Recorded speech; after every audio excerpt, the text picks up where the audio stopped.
لو شاء الله لأنزل ملائكة ما سمعنا بهذا في آبائنا الأولين. Kita lanjutkan karena sebagian dari ayat ini sudah kita baca sebelumnya. Jadi kita lanjutkan. Walau sya'allah, walau sya'a. Dan seandainya menghendaki siapa Allah Subhanahu wa taala. Di sini tafsirannya alla ya'buda ghairuhu, yaitu dengan tidak diibadahi tidak disembah siapa ghairu selain Allah. La anzala, maka pasti akan menurunkan siapa Allah malaikatan malaikat, bidzalika dengan hal tersebut, la basyaron bukannya manusia,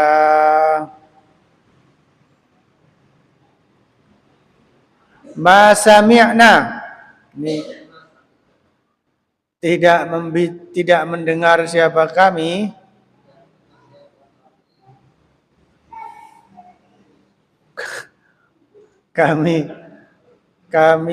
siapa ini? Kami kaumnya Nabi Nuh. Bihadza, dengan hal ini, yakni alladzi da'a, yang mengajak ilahi kepadanya siapa Nuhun, Nabi Nuh, minat tauhidi, berupa tauhid.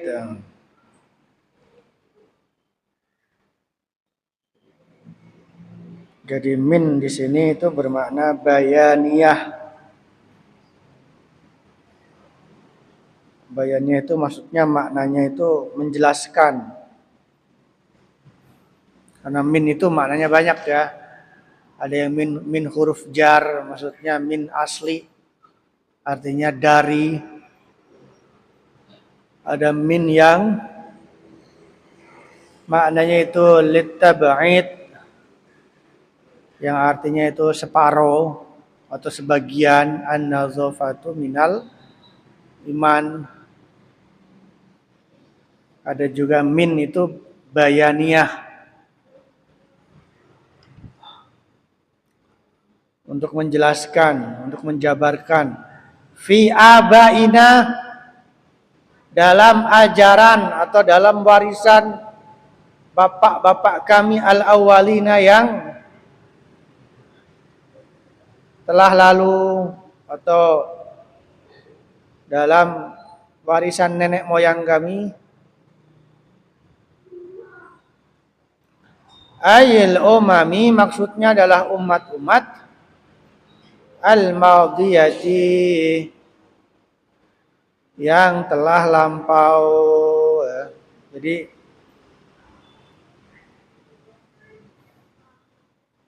dakwah yang dilakukan Nabi Nuh itu terus mendapatkan penolakan demi penolakan ya, dari kaumnya, terutama dari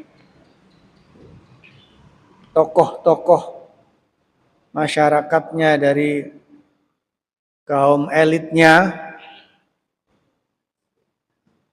Sehingga dalam surat ini kita diceritakan beberapa alasan atau bantahan dari kaum Nabi Nuh yang menolak dan menentang dakwahnya. Yang ini diceritakan kepada kita karena ya, kemungkinan besar model-model kaum Nabi Nuh itu juga akan selalu ada sampai hari kiamat. Termasuk argumentasi-argumentasi yang disampaikan oleh kaum Nabi Nuh ya, untuk menentang dakwah Nabi Nuh ini juga akan masih berlaku, masih kemungkinan besar masih terjadi.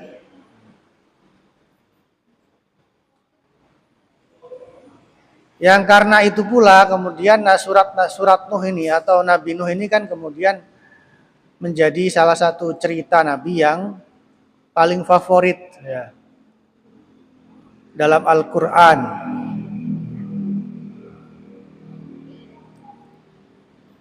Yang diantaranya nanti kemudian menjadi cerita favorit bagi Nabi Muhammad Sallallahu Alaihi Wasallam.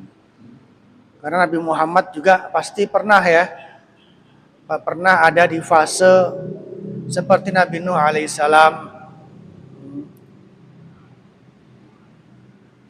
Pengikutnya masih sedikit, ya kan? Sehingga kisah Nabi Nuh itu hadir untuk menghibur beliau pada momen-momen seperti itu. Momen kesepian, momen merasa tidak banyak teman, dikucilkan. Nah, itu kan Nabi Nuh sekali itu.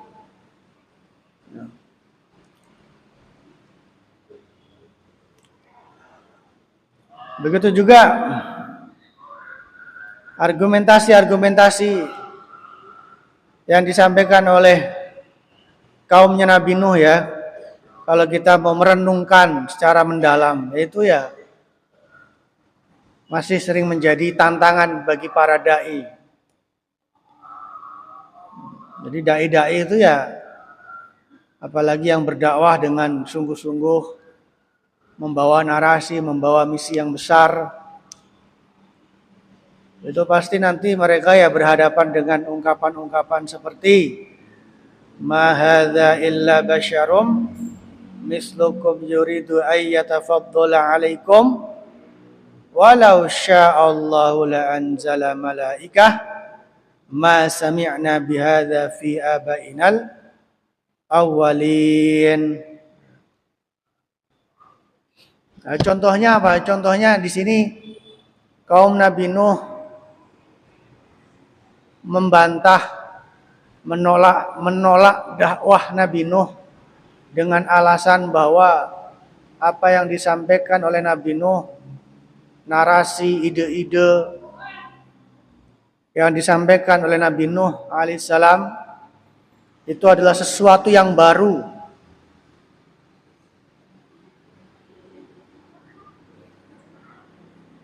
yang memang tidak ada dalam warisan nenek moyang mereka.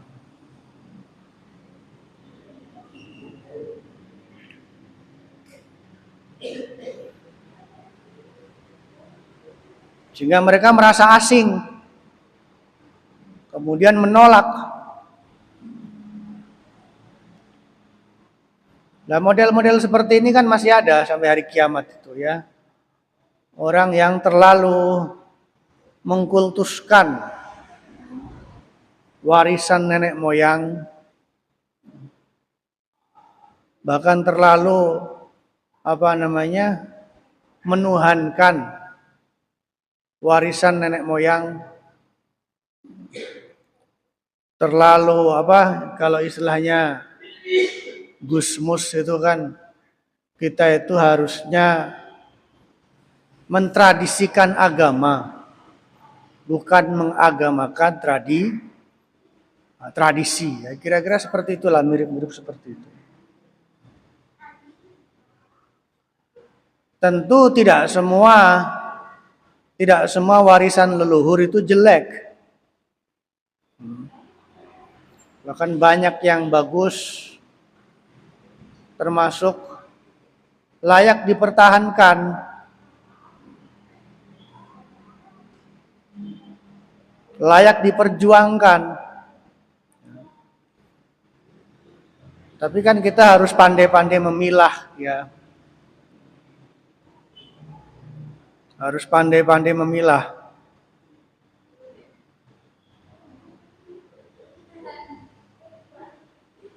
Dan kita sendiri sebagai manusia biasa ya, kadang-kadang masih terjerumus dalam mindset, dalam pola pikir yang seperti ini ya. Ma sami'na bihadza fi abainal awalin. Jadi kalau diajak kepada sesuatu yang baru, kepada sesuatu yang berbeda, ya kan? Padahal sesuatu yang baru, sesuatu yang berbeda itu juga seringkali dibutuhkan, termasuk menjadi tuntutan zaman. Menjadi tuntutan zaman.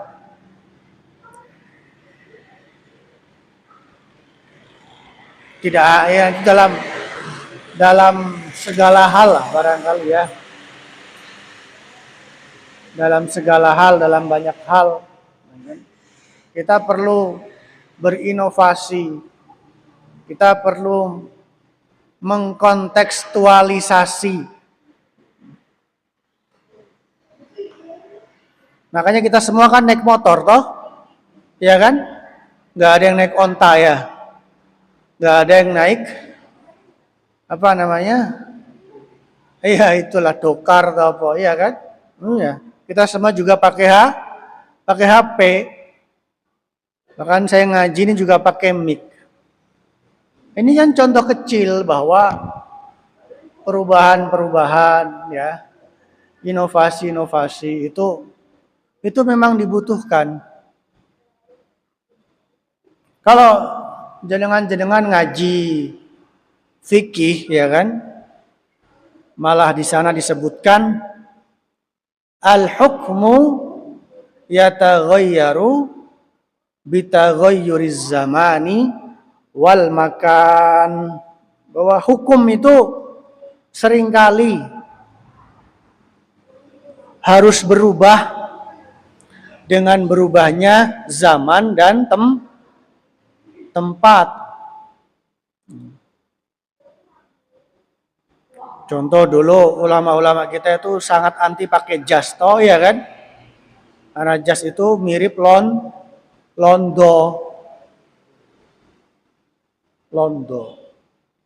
Mirip orang kafir lah, iya kan? Sekarang saya pakai jas karena niru Gus Abdul. Jadi bukan niru Belanda, ya kan? lagi khusyuk, lagi menghafalkan doa kayaknya. Doa apa nggak tahu itu. Tadi saya kirimi doa khusus soalnya. Ya. Jadi apa namanya? Jadi seperti itu.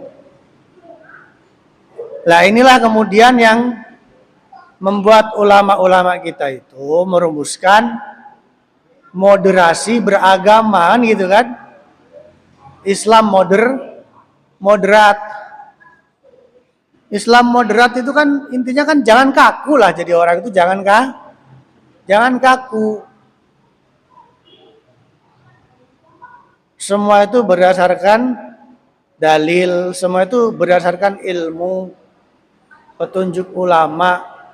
Nah, ini dalam merespon tradisi, merespon perubahan zaman itu harus fleksibel. Jangan kaku. Nah, model-model yang kaku-kaku seperti ini ya, jangan-jangan ya ini sebenarnya Al-Quran ketika bicara apa tadi, ma sami'na bihadza fi abainal awalin, ini ya untuk menyindir lah ya orang-orang yang seperti itu.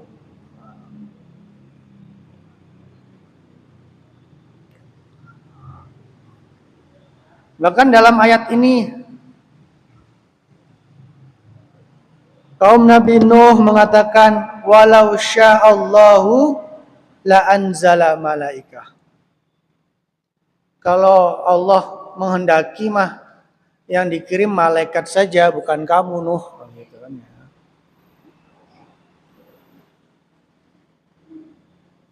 Nah ini dalam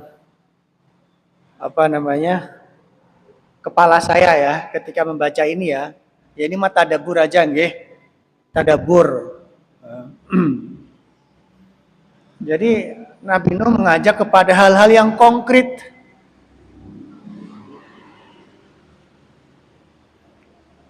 Tapi mereka malah berpikir atau maunya hal-hal yang jelimet, yang gak ketok, nggih. Dikeke sing gampang-gampang ae lah, ya kan? Malah ngeles, malah sing aneh-aneh. Dia ajak kepada kebaikan, ayo beribadah, ayo menjadi masyarakat yang baik, ya kan? Teori-teori yang ide-ide yang simpel sebenarnya, ya kan? Yang berhubungan dengan kehidupan sehari-hari, yang membumi, ya kan? Ayo kita menjadi masyarakat yang baik, ya, rukun, ya, saling membantu. Malah mereka mintanya yang ruwet-ruwet. Padahal mereka sendiri kan nggak percaya malaikat toh, nggak percaya malaikat lah, wong mereka nggak beriman kok, ya kan? Nah kadang-kadang kita juga seperti itu, kita diajak kepada yang konkret-konkret, ya kan? Nah, tapi malah maunya yang jelimet.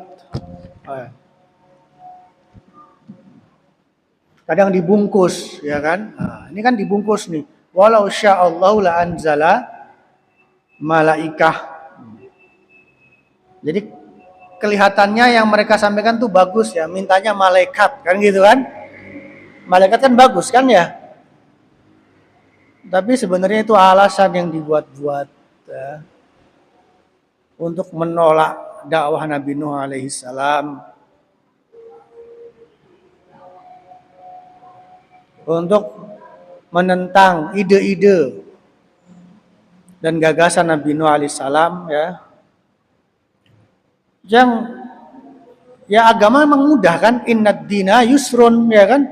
Yuridullahu bikumul yusra wa la yuridu bikumul usr. Ma ja'alallahu alaikum fid dini min haraj. Allah itu tidak ingin menjadikan agama sebagai sesuatu yang memberatkan. Artinya baik agama yang dibawa Nabi Muhammad kan gitu ya. Begitu juga agama yang dibawa Nabi Nuh kan begitu kan. Sama saja. Kaidahnya sama saja.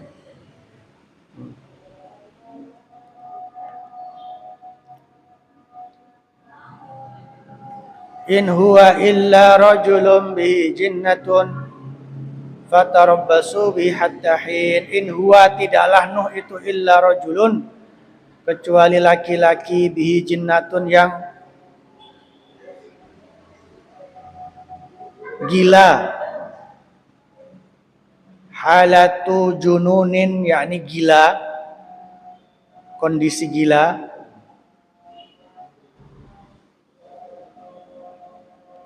Fatarabbasu bi hatta hin. Maka tunggulah kalian bihi, dengan Nabi Nuh, hatta hin, sampai waktu matinya. Intaziruhu maksudnya tunggulah kalian kepada Nuh, ila zamani mautihi, sampai waktu meninggalnya Nuh. Wah, ini kan kurang ajar ya. Ditungakno dan meninggal. Nabi ini ditungakno biar segera mati. Fatarabbasu bihi hatta at-tahin, ya kan? Nah, itu kan kurang ajar sekali itu. Nah, kalimat ini kan kita sering menemukan juga dalam Al-Qur'an ya, bahwa nabi-nabi itu sering disebut gila ya. Gila ini ada dua kemungkinan berarti kan? Gila ini ada dua kemungkinan, yang dua-duanya sebenarnya saling berhubungan. Pertama, memang mereka coba membuat tuduhan yang seenaknya sendiri gitu loh. Ya, menjelek-jelekan lah. Ya, merendahkan martabat, ya, framing.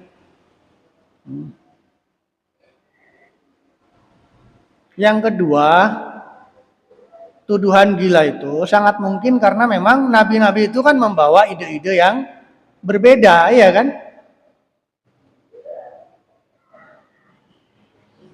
Kan penjelasannya kira-kira seperti ini. Nabi itu kan diutus kepada kondisi masyarakat yang benar-benar saking rusaknya loh. Ya kan ya?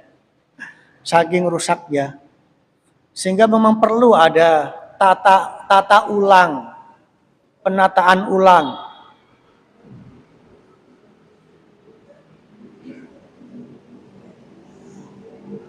Sehingga yang dibawa para nabi itu ya juga sangat baru, sesuatu yang baru, sesuatu yang tidak mainstream bagi kaumnya. Sehingga kemudian nabi-nabi itu disebut gila, ya kan? Orang yang punya ide-ide itu kan sering disebut gila toh? Iya kan? Dalam bidang apapun lah, ya. Kadang malah dianggap gila, udah gitu dipenjara lagi ya.